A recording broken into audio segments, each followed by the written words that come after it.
سوانہ نگاروں نے بھی آپ کے متعلق بے شمار کرامات کا تذکرہ کیا ہے۔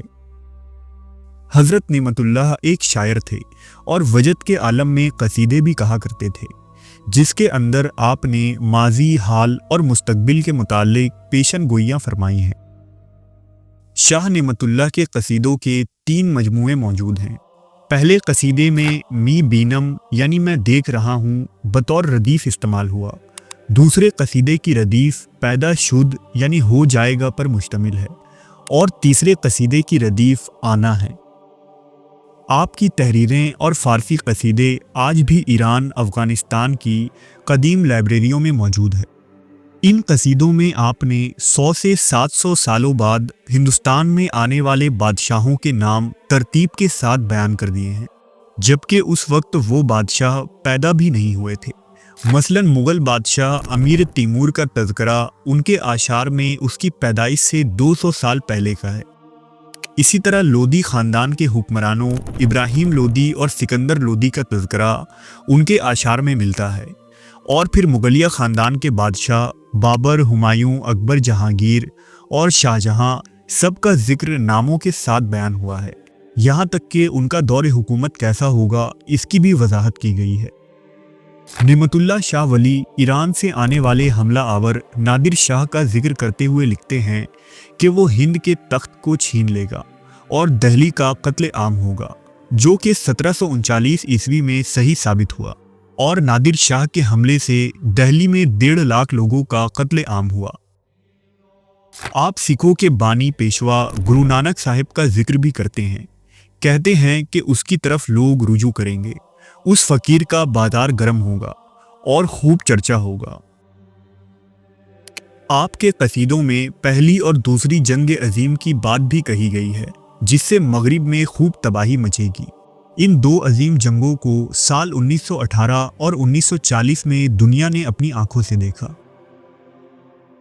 انہوں نے انگریزوں کی ہندوستان میں آمد اور ان کے حکومت کے 200 سال تک چلنے کی پیشن گوئی کی، جس کے بعد آزادی کی تحریکیں شروع ہوئیں۔ نعمت اللہ شاہ نے بر صغیر ہندوستان و پاکستان میں رونما ہونے والے تمام تر حالات کا تفصیلی ذکر کیا ہے، جسے پڑھ کر عقل دنگ رہ جاتی ہے اور جو اب تک صحیح ثابت ہوئی ہے۔ ان کا کہنا تھا کہ انگریز جاتے جاتے مسلمانوں کے درمیان نفرت کا ایک ایسا بیج بو کر جائیں گے جو کہ ان کو قیامت تک تنگ کرتا رہے گا، اور اس سے تب تک نجات نہ ملے گی جب تک بہت بڑی جنگ وجود میں نہیں آ جاتی۔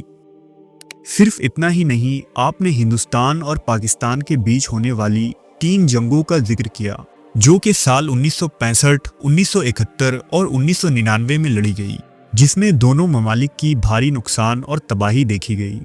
آپ نے بنگلہ دیش کا قیام اور ڈھاکہ کی خون ریزی کا بھی تفصیلی حال بیان کیا۔ 850 سال پہلے اتنی صحیح اور درست پیشن گوئی کرنا کسی کاہن یا نجومی کی بھی بس کی بات نہیں ہو سکتی، لیکن شاہ نعمت اللہ کی تمام تر پیشن گوئیاں ہو بہو وقوع پذیر ہوئیں اور یکے بعد دیگر صحیح ثابت ہوتی چلی گئی۔ آپ نے اس دور کے متعلق مزید لکھا ہے کہ علماء کو علم سے کوئی دلچسپی نہیں ہوگی، جو سمجھدار ہوگا وہ ان حالات کو دیکھ کر روئے گا۔ عوام الناس کا یہ حال ہوگا کہ وہ بے حیائی کی محفلوں میں مست ہو جائیں گے۔ اس کے بعد کے اشعار میں شاہ صاحب نے ہندوستان اور پاکستان کی مستقبل کا ایسا حال بیان کیا ہے جو نہایت ہی حیرت انگیز اور دلچسپ ہے۔ آپ فرماتے ہیں کہ اس کے بعد ہندوستان میں ایک شورش ظاہر ہوگی، اس مشرکانہ سرزمین پر فتنہ و فساد برپا ہوگا۔ اس خلفشار کے وقت بت پرست قوم کلمہ گو مسلمانوں پر ظلم و جبر کریں گے۔ ان مسلمانوں کی مدد کے لیے شمال مشرق کی طرف سے غائبانہ امداد آئے گی۔ یہ راتوں رات غلبہ حاصل کر لیں گے اور مسلمانوں کی فتح ہوگی۔ یہاں دراصل شاہ صاحب نے غزوہ ہند کی بات کی ہے، جس کی پیشن گوئی احادیث رسول میں بھی موجود ہے۔ لہذا حضرت ثوبان رضی اللہ تعالیٰ عنہ سے روایت ہے کہ نبی کریم صلی اللہ علیہ وسلم نے ارشاد فرمایا کہ میری امت کے 2 گروہ کو اللہ تبارک و تعالیٰ نے خاص طور پر جہنم کی آگ سے بچا لیا ہے۔ ایک وہ گروہ ہے جو ہندوستان میں جنگ کرے گا، اور دوسرا وہ گروہ ہے جو عیسیٰ ابن مریم کے ساتھ مل کر جنگ کریں گے۔ شاہ نعمت اللہ کہتے ہیں کہ یہ جنگ اتنی خون ریز ہوگی کہ دریائے گنگا خون سے 3 مرتبہ بھر کر جاری ہوگی اور یہ لڑائی 6 سال تک جاری رہے گی۔ حالیہ دنوں میں کشمیر میں پہلگام حملے کے بعد ہندوستان اور پاکستان ایک بار پھر جنگ کے دہانے پر کھڑے ہیں۔ ہندوستان نے پاکستان کے ساتھ سندھ ریور ٹریٹی کو توڑ دیا ہے۔ دونوں طرف ایک سرد جنگ جیسے حالات ہیں۔ سوشل میڈیا پر لفظی جنگ جاری ہے۔ ممکن ہے کہ ہم انہی حالات سے گزر رہے ہوں جن کا ذکر شاہ نعمت اللہ نے 900 سالوں پہلے کیا تھا۔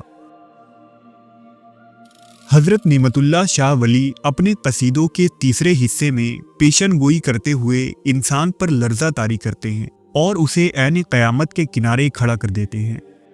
آپ نے لکھا ہے کہ 40 سال کی ایک خون ریز جنگ کے بعد جب مغربی اقوام کا زوال ہو جائے گا تب دجال ایران کے شہر اصفہان سے نکلے گا، پھر نائب مہدی کا ظہور ہوگا اور میں تو اسے دیکھ رہا ہوں۔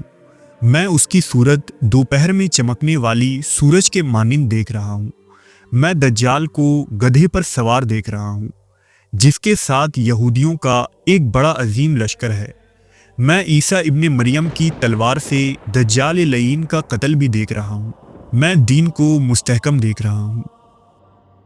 اپنے قصیدے کے آخری شعر میں نعمت اللہ شاہ خود کو مخاطب کرتے ہوئے فرماتے ہیں کہ اے نعمت اللہ خاموش ہو جا، رب کے رازوں کو ظاہر نہ کر، اور پھر بتاتے ہیں کہ میں یہ واقعات 548 ہجری میں بیان کر رہا ہوں۔